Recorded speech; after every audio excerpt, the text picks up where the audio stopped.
आज की वीडियो में हम पढ़ेंगे चैप्टर 3 से डायमेंशनल एनालिसिस में मूल राशियाँ किसे कहते हैं और ये कितने प्रकार की होती हैं तथा मूल राशियों की सहायता से हम विमीय सूत्र कैसे निकालेंगे प्राप्त करेंगे। तो देखो, वे भौतिक राशियाँ जो पूर्ण रूप से स्वतंत्र होती हैं तथा जो किसी अन्य राशि पर निर्भर नहीं करती हैं मूल राशियाँ कहलाती हैं। मूल राशियाँ निम्न 7 प्रकार की होती हैं। कौन कौन सी होती हैं देखते हैं। तो पहली मूल राशि है लंबाई।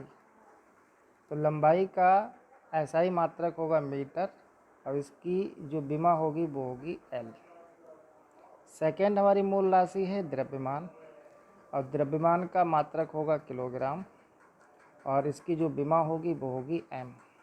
तीसरी मूल राशि है समय और समय का मात्रक होगा सेकेंड और इसकी जो विमा होगी डायमेंशन होगी वो होगी T। चौथी हमारी मूल राशि होगी विद्युत धारा। इसकी जो SI मात्रक होगा वो होगा एम्पियर और इसकी विमा होगी A या I। नेक्स्ट पांचवी हमारी मूल राशि होगी ताप और इसका मात्रक होगा केल्विन और इसकी जो विमा होगी K या थीटा। छठी हमारी मूल राशि होगी पदार्थ की मात्रा। इसका मात्रक होगा मोल, इसकी डायमेंशन भी क्या होगी मोल। और सातवीं हमारी मूल राशि होगी ज्योति तीव्रता और इसका मात्रक होगा कैंडेला और इसे हम CD से रिप्रेजेंट करेंगे और हमारे इसकी डायमेंशन भी क्या होगी CD। अब हम इन्हीं की सहायता से कुछ अन्य भौतिक राशियों की विमेय सूत्र प्राप्त करेंगे। Dimensional formula of some physical quantities. तो हम कुछ जो हमारे फिजिकल क्वांटिटीज़ होंगी उसकी हम डायमेंशनल फार्मूला निकालेंगे। तो देखो, पहला है एरिया यानी कि क्षेत्रफल और क्षेत्रफल का जो सूत्र होता है वो होता है लंबाई गुणे चौड़ाई। अब देखो, लंबाई को भी मीटर में मापेंगे और चौड़ाई को भी मीटर मापेंगे तो इसका जो मात्रक होगा यानी कि यूनिट होगी मीटर स्क्वायर या वर्ग मीटर। तो लंबाई की भी डायमेंशन क्या होगी L होगी और चौड़ाई की भी डायमेंशन होगी L। तो हमारी एरिया यानी कि क्षेत्रफल की जो विमा आएगी वो आएगी L square, L into L square. Second देखते हैं आयतन या वॉल्यूम। तो आयतन का फार्मूला होता है लंबाई गुणे चौड़ाई गुणे ऊंचाई। तो लंबाई को भी मीटर में मापेंगे, चौड़ाई को भी मीटर में और ऊंचाई को भी मीटर में। तो metre into metre into metre, तो ये क्या हो जाएगा मीटर क्यूब या इसको घन मीटर भी बोलते हैं। और देखो, इसकी जब डायमेंशन निकालेंगे तो लंबाई चौड़ाई और ऊंचाई तीनों की डायमेंशन क्या होती है LL होती है। तो L इंटू L, तो ये डायमेंशन इसकी क्या हो जाएगी L क्यूब। ऐसे नेक्स्ट देखते हैं वेग यानी कि वेलोसिटी। वेग बराबर फार्मूला क्या होता है विस्थापन बटे समय और विस्थापन यानी कि एक दूरी होती है, दूरी का मात्रक क्या होगा मीटर और समय का सेकेंड। तो वेलोसिटी का जो मात्रक हो जाएगा मीटर पर सेकेंड या मीटर इनवर्स और इसकी डायमेंशन क्या होगी मीटर की L और समय यानी कि सेकेंड की डायमेंशन क्या होती है T। तो इसकी डायमेंशन हो जाएगी L T-1 क्योंकि ये T प्लस में है, इसकी पावर ऊपर जाएगी तो -1 हो जाएगी। तो इसकी जो बैक की जो डायमेंशन होगी वो होगी L T-1। नेक्स्ट देखते हैं चाल यानी कि स्पीड। तो चाल बराबर क्या होता है दूरी बटे समय। दूरी को मीटर में मापेंगे तो और समय को सेकंड में। तो इसका मात्रक क्या होगा चाल का मीटर पर सेकंड या मीटर इनवर्स। तो मीटर की डायमेंशन क्या होगी L और समय की डायमेंशन T। तो ये डायमेंशन इसकी क्या आ जाएगी L T-1। तो वेग और चाल की जो डायमेंशन होगी वो सेम होगी। नेक्स्ट एक्सेलरेशन या त्वरण। तो त्वरण बराबर क्या होता है वेग परिवर्तन बटे समय। तो वेग यानी कि वेग की मात्रक क्या होगा मीटर और समय का सेकेंड। तो इसका जो यूनिट आएगी वो आएगी मीटर पर सेकेंड और इसकी डायमेंशन होगी बेग की डायमेंशन हम कैलकुलेट कर चुके हैं ऊपर, क्या थी L t-1 और बटे में सेकेंड, तो सेकेंड की जो डायमेंशन आएगी वो आएगी t। तो इसका जो डायमेंशनल फार्मूला आ जाएगा L t-2। क्यों? t-1 पहले से ही ऊपर था और ये 2 ऊपर जाएगा तो -1 और -1 -2 हो जाएगा। तो इसकी जो डायमेंशन है वो आ जाएगी L t-2। अगली भौतिक राशि देखते हैं, नंबर 5। देखो बल बराबर क्या होता है, द्रव्यमान गुणे त्वरण, या F बराबर ma। F बराबर क्या होता है, F बराबर ma। अब द्रव्यमान का मात्रक क्या होगा, किलोग्राम, और तो त्वरण का मात्रक होता है मीटर पर सेकेंड स्क्वायर। तो बल का मात्रक आ जाएगा kilogram metre per second square या न्यूटन। तो इसकी डायमेंशन क्या होगी, तो देखो बल बराबर द्रव्यमान गुणे त्वरण, और द्रव्यमान की डायमेंशन क्या होती है m, और त्वरण की डायमेंशन अभी पीछे निकाल चुके हैं एक्सेलरेशन की, तो ये क्या होती है L t-2। तो बल की डायमेंशन क्या आ जाएगी mL-t-2।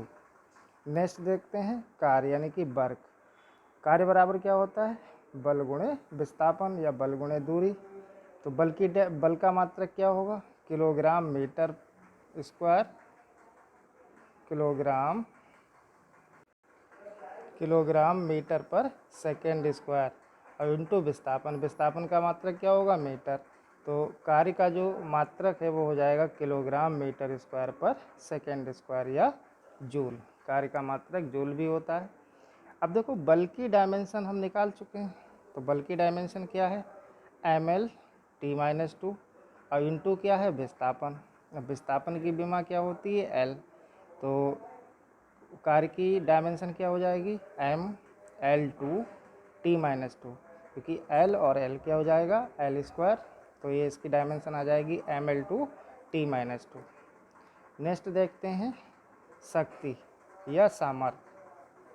तो शक्ति या सामर्थ्य बराबर क्या होता है, कार्य बटे समय, यानी कि पावर बराबर क्या होता है वर्क अपॉन टाइम, यानी कि तो वर्क का फार्मूला क्या होगा, वो यूनिट क्या होगी जूल, और समय की सेकेंड।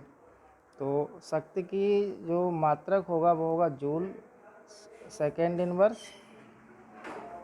इसकी डायमेंशन क्या होगी, जूल की डायमेंशन देखो अभी आप निकाल चुके हो mL/t-2 और बटे सेकेंड, यानी कि समय की डायमेंशन क्या होती है t।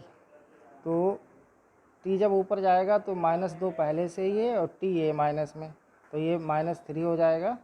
तो शक्ति की डायमेंशन आ जाएगी mL/t-3।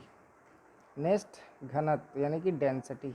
घनत्व बराबर क्या होता है द्रव्यमान बटे आयतन, और द्रव्यमान इसका मात्रक क्या होगा किलोग्राम पर मीटर क्यूब, और किलोग्राम की डायमेंशन क्या होगी m, और आयतन की डायमेंशन क्या होती है L3। तो L3 जब ऊपर जाएगा तो ये माइनस में आ जाएगा, तो इसकी डायमेंशन हो जाएगी mL-3। नेक्स्ट देखते हैं संवेग यानी कि मोमेंटम। तो संवेग बराबर क्या होता है द्रव्यमान गुणे वेग, यानी कि P बराबर क्या होता है mv। तो द्रव्यमान का मात्रक क्या होगा किलोग्राम, वेग का मीटर पर सेकेंड, यानी कि संवेग का जो मात्रक होगा वो होगा किलोग्राम मीटर पर सेकेंड। तो देखो इसकी डायमेंशन क्या होगी, द्रव्यमान की डायमेंशन m और वेग की डायमेंशन पीछे निकाल चुके हैं L-t-1, तो ये क्या हो जाएगी mL-t-1। अगला देखते हैं दाब यानी कि प्रेशर। दाब बराबर क्या होता है बल बटे क्षेत्रफल। तो इसका मात्रक क्या होगा, बल का मात्रक न्यूटन और क्षेत्रफल का मीटर स्क्वायर। तो दाब का मात्रक आ जाएगा न्यूटन प्रति मीटर स्क्वायर। तो न्यूटन की डायमेंशन क्या होगी, न्यूटन यानी कि बल की डायमेंशन पीछे कैलकुलेट कर चुके हैं, ये होती है mL/t-2, और मीटर स्क्वायर यानी कि क्षेत्रफल की डायमेंशन क्या होती है L²।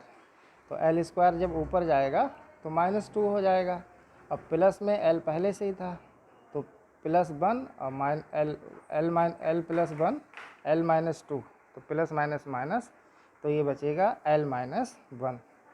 तो दाब की डायमेंशन आ जाएगी m l-1 t-2। नेक्स्ट आवेग।